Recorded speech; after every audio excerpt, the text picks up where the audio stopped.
大多数去食堂吃饭的学生不同，神境耀仍保持着非常传统的习惯。在午休时间，他会拿出自己精心准备的便当。三文鱼。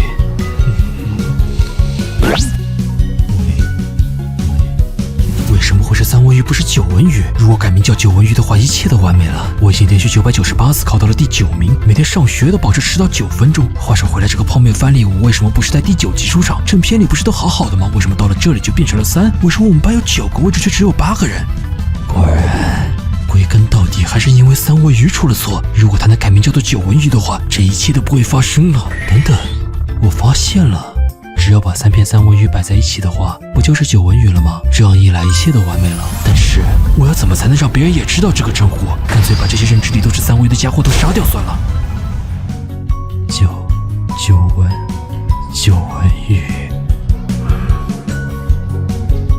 神境耀同学今天也很安静啊。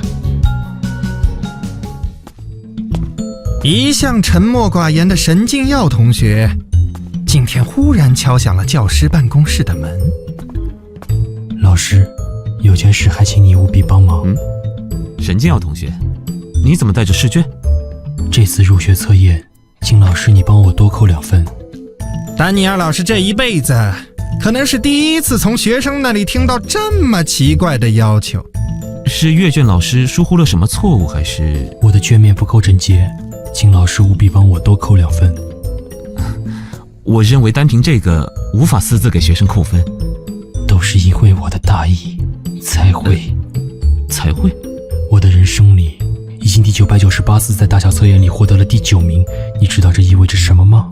老师，你说什么？我这次必须得到第9名。老师，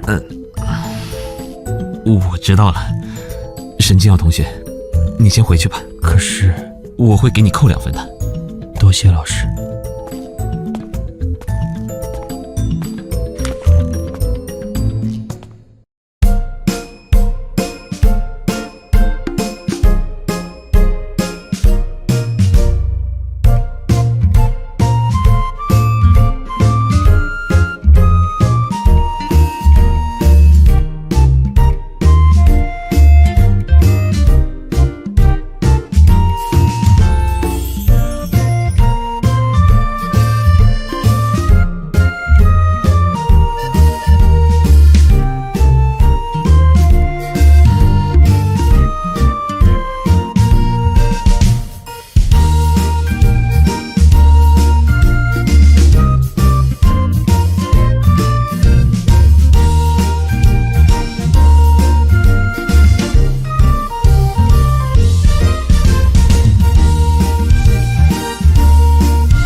对了，老师，你听说过九文鱼吗？